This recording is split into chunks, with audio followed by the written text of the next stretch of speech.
ये हमारी एक्सरसाइज 5.3 का वीडियो 3 तक हम 9% तक कर चुके हैं।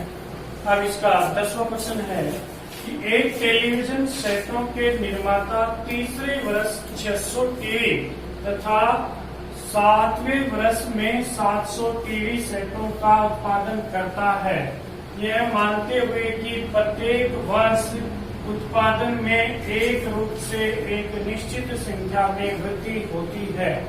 ज्ञात कीजिए प्रथम वर्ष का उत्पादन, 10वें वर्ष का उत्पादन, 7वें वर्षों में कुल उत्पादन। यानी एक टीवी सेट है, निर्माता है, वह तीसरे वर्ष कितने टीवी का निर्माण कर रहा है। जैसे कि मैं A3 लिख दूं, तीसरे वर्ष कितने टीवी का निर्माण कर रहा है 600, और 7वें वर्ष कितना कर रहा है 700 कर रहा है। यानी तीसरे वर्ष 600 और 7वें वर्ष 700 टीवी सेट को उत्पादन करता है। निश्चित रूप से बढ़ रहा है, इसका मतलब समान वृद्धि हो रही है, तो ये अर्थमेटिक प्रोग्रेशन समांतर श्रेणी है। अब आपको प्रथम वर्ष का उत्पादन, जैसे कि मान लें कि उसका फर्स्ट ईयर का उत्पादन A है, क्या मान लें A है, A ज्ञात करना है। A तीसरे वर्ष का उत्पादन आपने क्या लिख दिया A3 लिख दिया। A3 देखो आपके पास एक फॉर्मूला है AN बराबर A plus N minus 1 into D। इसकी सहायता से आप इसको क्या ले सकते हैं A प्लस 2D बराबर क्या लिख दिया आपने 600, इक्वेशन नंबर 1। अब सातवें वर्ष ये क्या जाएगा A प्लस 6D बराबर 700। इक्वेशन 2 में से 1 माइनस करने पर equation 1 subtract from equation 2, A plus 6D is equal to 700, A plus 2D is equal to 600। Cut गया, ये आ गया 4D बराबर 100, D बराबर 100/4 कितना आ गया 25। D आपके कॉमन डिफरेंस जो वृद्धि हो रही है जो तो कितना आ गया 25 आ गया। अब D का वैल्यू रख के चाहे समीकरण 1 में रखो चाहे 2 में, किसी भी इक्वेशन में मान रखें, यानी D का मान D की वैल्यू इक्वेशन फर्स्ट में रखो या सेकंड में। जैसे A प्लस 2D, D का मान है 25 बराबर 600, A ये 50 आ गया 600, A बराबर 600 माइनस 50 550। ये A आपने क्या माना था प्रथम वर्ष का उत्पादन, फर्स्ट ईयर का कितना प्रोडक्शन है, तो उसका आंसर आपका क्या आ गया 550। यानी ये वैल्यू कितनी आ गई 550। अब आपके 10वें वर्ष का उत्पादन पूछ रहा है, यानी A10 बराबर A प्लस क्या आएगा 9D। A का मान कितना है 550 प्लस 9, D कितना अपना 25, 550, इसको मल्टीप्लाई करोगे तो कितना आएगा ये 225, 5 7 775। अब इसका तीसरा पार्ट, ये आपका दूसरा पार्ट है, इसी के अंदर तीसरा पार्ट क्या कह रहा है S7 पूछ रहा है 7 वर्षों में कुल कितना उत्पादन हुआ। तो इसके अंदर आप फॉर्मूला लगाएंगे Sn बराबर n/2 2A plus n minus 1 into D। n का मान कितना है 7, A कितना आया हमने अभी निकाला है 550 प्लस ये 7 माइनस 1, और D कितना आया है D आपका 25 आया। यह गया 7/2, इनको आपने मल्टीप्लाई करा तो ये आ गया, यह गया 6, इसको सोल्व किया 6 को 25 से गुणा किया तो 150, इनको प्लस कर देंगे, यह आ गया 0 5 2, यह आ गए 1250, काट दिया 2 से 12 2 4, ये अब 625 को 7 से गुणा किया, 7 में जो 35 सब 3, 7 में 14 और 3 17, 7 से 42 यानी देखिए पर्सन बहुत ही अच्छा है, परीक्षा में आने लायक है कि जो टेलीविजन सेट का निर्माता है उसने तीसरे वर्ष 600 टीवी, तीसरे वर्ष 600 टीवी और 7वें वर्ष कितने टीवी 700। तीसरे वर्ष से आप इसको A3 लिख लेंगे, 7वें वर्ष से A7 लिख लेंगे। A3 बराबर हम जानते हैं +2D, ये 600, 7वें प्लस 6D बराबर 700। आप इन दोनों इक्वेशन 2 में से एक को माइनस किया तो ये आ गया। अब D की वैल्यू हमने कितने निकाले 25 निकाले। D की वैल्यू या तो आप इक्वेशन फर्स्ट या सेकंड किसी में भी पुट करके आप A की वैल्यू निकाले, जैसे कि यहाँ इक्वेशन फर्स्ट में D का मान रखा तो ये A का मान प्राप्त हुआ। अब इसका दूसरा पार्ट है 10वें वर्ष का उत्पादन। 10वें वर्ष का उत्पादन यानी A10 बराबर आ जाएगा A + 9D। A का मान रख दिया, B का मान रख दिया, सोल्व किया तो ये आ गया। अब ये 7वें वर्षों में कुल उत्पादन निकालना है तो हमें 7 वर्षों में जितना भी उत्पादन हुआ है, पहले का, दूसरे का, तीसरे, चौथे, पांचवें, छठे, सातवें, सबका सम करना है, जोड़ करना है। तो ये फॉर्मूले से हम ज्ञात कर लेंगे। इसकी मिसलेनियस एक्सरसाइज 5 की जो अरिथमेटिक प्रोग्रेशन है, इसकी क्वेश्चन फर्स्ट है, दो समांतर श्रेणियों का सार्वअंतर समान है, उनमें से एक का पहला पद 8 है और दूसरे का 3 है, उनके 30वें पदों के बीच का अंतर बताए। यानी दो समांतर श्रेणियां हैं, जैसे हम मान लें A1, A2, A3 ऐसे चलो, दूसरे A1, A2, ये देखिए आपको क्या दे रहा है कि सार्वअंतर क्या है समान, यानी कॉमन डिफरेंस क्या है बराबर है। दोनों में D है, कॉमन डिफरेंस दोनों में क्या है D है। अब इसका पहला पद क्या दे दिया इसने, एक का दे दिया 8, ठीक है। इससे अगला क्या जाएगा 8 + D, इससे अगला 8 + 2D, 8 + 3D, ऐसे चलेगा। इसका पहला पद, दूसरी श्रेणी का पहला पद क्या दे दिया 3, तो अगला पद क्या जाएगा 3 + D, 3 + 2D, 3 + 3D, ऐसे चलेगा। अब क्या पूछ रहा है 30वें पदों के बीच का अंतर, यानी इसका 30वां पद और इसका 30वां पद, दोनों का अंतर बताओ। देखिए 30वां पद क्या आएगा A + 29D, ये आ गया A + 29D। यहां देखिए D दोनों में समान है, A + 29D - A - 29D, 29D से 29D कट गया, A - A। इस A का मान कितना है 8, दूसरी में पहला पद कितना है 3, क्या आ गया दोनों का अंतर 5, तो आपका कौन सा आंसर हो जाएगा 5 हो जाएगा। कौन सा आंसर हो जाएगा 5। दोबारा देखिए दो समांतर श्रेणियों का सार्वअंतर समान है, उनमें से एक का पहला पद 8 है, दूसरे का 3 है, उनके 30वें पदों के बीच का अंतर है। तो इस तरह से हम निकालते, किसका पहला पद 8, तो इससे अगला पद 8 + D, उससे अगला 8 + 3D, ऐसे आएगा। इसका 3 + D, 3 + 2D, 3 + 3D, ये आ गया। दोनों को घटा दिया, A + 29D - A - A, ये 8 में से 3 गया, कितना आ गया 5। इसी एक्सरसाइज का दूसरा क्वेश्चन है, यदि 18, A, B - 3 समांतर श्रेणी में है तो A + B का मान ज्ञात कीजिए। बहुत अच्छा प्रश्न 1 नंबर का आने लगे, क्योंकि इसमें पहला पद आपको कितना दिया हुआ है 18, दूसरा पद कितना है A, तीसरा पद B और चौथा पद first term, second term, third, fourth, चारों आगे। अब पहले दूसरे को आप क्या लिख सकते हो A + D, सॉरी 18 + D = 1। दूसरा पद यही तो आएगा पहले पद में क्या माने प्लस करते हैं, कॉमन डिफरेंस प्लस करते हैं, तो ये तो दूसरा आएगा।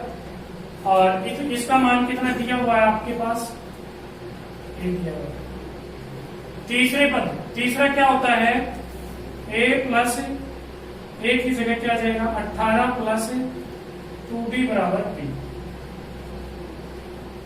चौथा क्या आएगा, a प्लस 3b बराबर -3 आता है, लेकिन a की जगह पहला पद कितना दिया हुआ आपको 18, यहाँ क्या रख देंगे आप 18 रख देंगे। 3b बराबर -3, 18 के गया तो माइनस का हो गया, 3b बराबर -21, d बराबर -21 बटे 3 कितना आ गया माइनस का 7 आ गया, माइनस का कितना आ गया 7। अब d का मान आप कहां रखेंगे, समीकरण 1 में। ये आपके पास 18 प्लस डी की जगह -7 बराबर 1। 18 में से 7 जाएंगे कितना बच गया 11, एक मान आ गया ये। अब डी का मान समीकरण 2 में भी रखेंगे, डी का मान कहा रखेंगे, डी का मान समीकरण 2 में रखने पर 2 है 18 प्लस 2d, डी आपका -7 बराबर b, 18 - 14 बराबर b, b का मान क्या आ गया 4। अब आपसे पूछा है a प्लस b, 11 प्लस 4 कितना हो जाएगा 15। दोबारा देखिए एक बार, बहुत अच्छा क्वेश्चन है। यदि 18 a b -3 समांतर श्रेणी में है तो a प्लस b का मान क्या होगा, पहला पद आपके पास a की वैल्यू 18 है, दूसरा पद आता है a प्लस d, इसका सार्वंतर आपने क्या मान लिया d मान लिया, क्या जाएगा 18 प्लस d बराबर a2, ठीक है। दूसरा पद 18 प्लस 2d,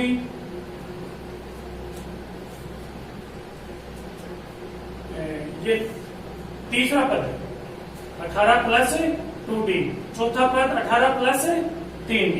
अब इनको सोल्व करके हमने क्या निकाली, इसकी वैल्यू निकाली। 5 का ये हम फोर्थ क्वेश्चन ले रहे हैं। यदि समांतर श्रेणी का प्रथम पद 2 है तथा सार्वअंतर 8 है तथा n पदों का योग 90 है तो n का मान क्या होगा। सबसे पहले हमें पहला पद कितना दिया हुआ है, पहला पद 2 दिया हुआ, सार्वअंतर हमें कितना दिया हुआ है 8, n पदों का योगफल कितना दिया हुआ है 90, n का मान ज्ञात कीजिए। n पदों के योगफल का सूत्र होता है हमारे पास n बटे 2, 2a plus n minus 1 into b। a का मान 2 रख दिया, b का मान हमने क्या रख दिया 8। n बटे 2 4 प्लस 8 से गुणा किया 8n माइनस 8,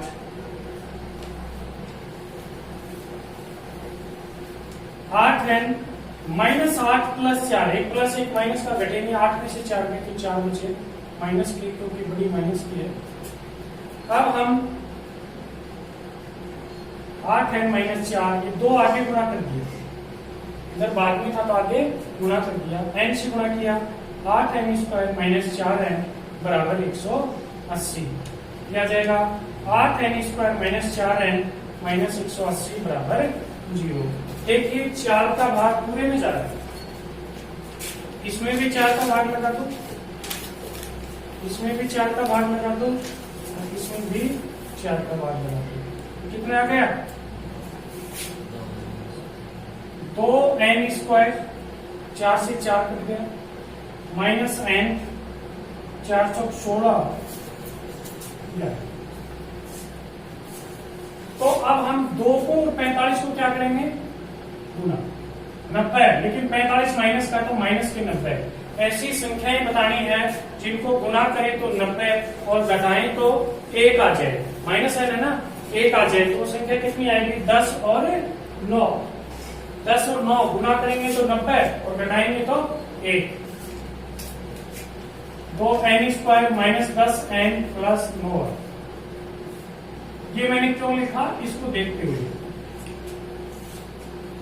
2n कॉमन आ गया तो क्या गया n माइनस 5, यहाँ 9 कॉमन आया तो क्या गया n माइनस 5 बराबर 0।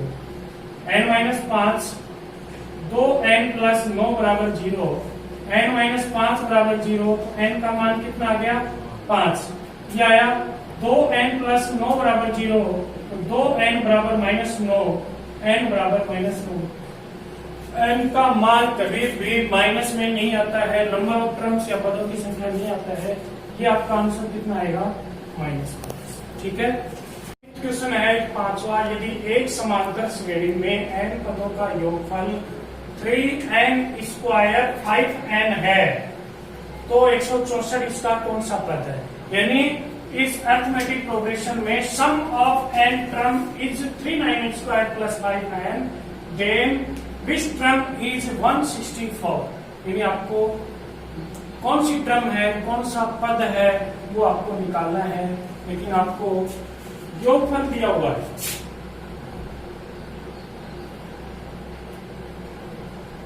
Three N plus 5n। क्या दिया हुआ है? योगफल। जैसे कि मैं n की जगह एक मान रखूं, S1 3 1 का स्क्वायर प्लस 5 इंटू 1, 3 प्लस 1 5 कितना आ जाएगा 8। फिर n की जगह क्या मान रखें?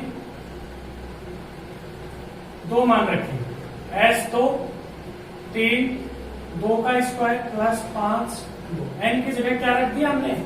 2 रख दिया। 3 2 का स्क्वायर कितना आएगा 4 प्लस 10, 12 प्लस 10 कितना मान आ गया 22।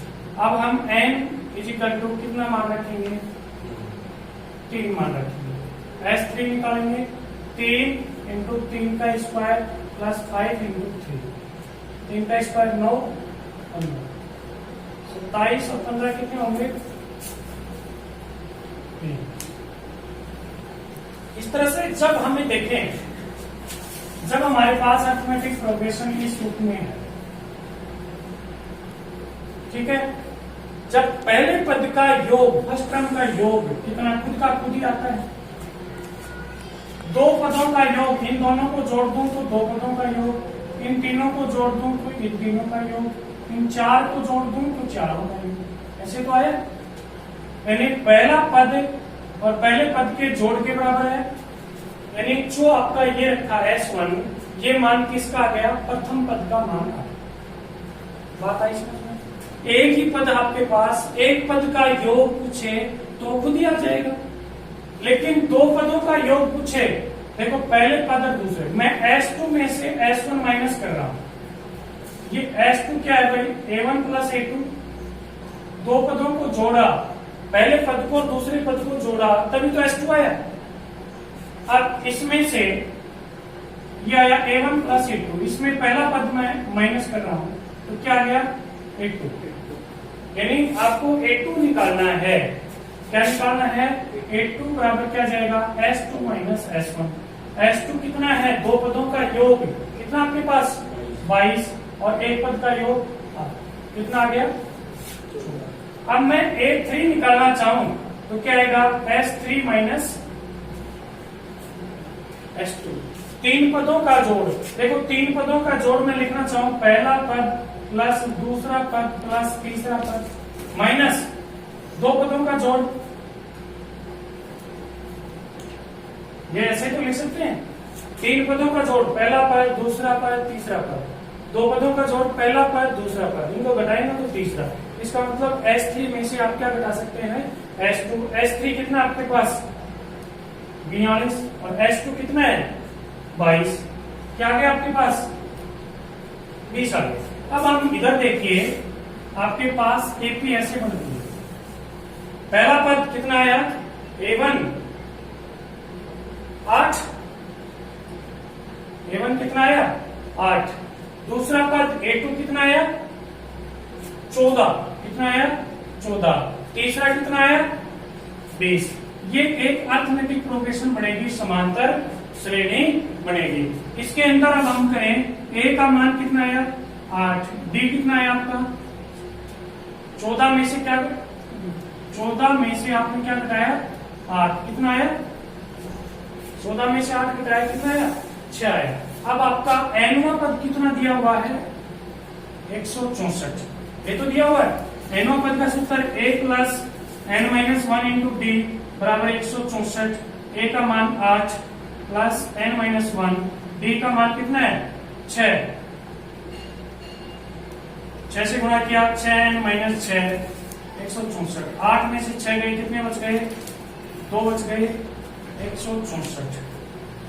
2 का आपने पक्षांतरण किया, इधर प्लस का था तो आगे किसका हो गया माइनस का, यह आ जाएगा 162 n बराबर 162 अपॉन 6, 6 दूनी 12 6 सत्तू, आपके नंबर ऑफ टर्म कितने आ गए 27।